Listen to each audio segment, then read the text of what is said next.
Hola everyone! Salam salangon! For this video ay magluluto tayo ng tilapia dish ng Maranao. Inihaw or inaluban sa lingwaheng Maranao. So bago ko inihaw yung ating tilapia ay nahugasan na to at naglagay na rin tayo ng konting asin.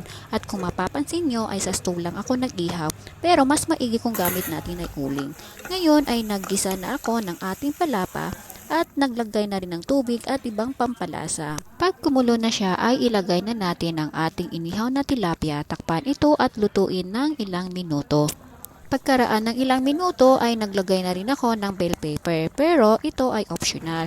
Ngayon, naglagay na rin ako ng coconut powder or mas maigi kung meron kayong coconut milk. Ngayon ay lutuin natin ito ng ilang minuto.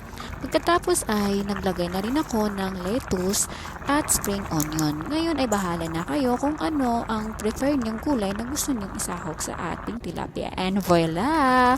Ready to serve na ang ating tilapia. At sana ay natakam kayo sa ating inaluban na tilapia. Tara, kain tayo guys and hope to see you on my next vlog. Bye!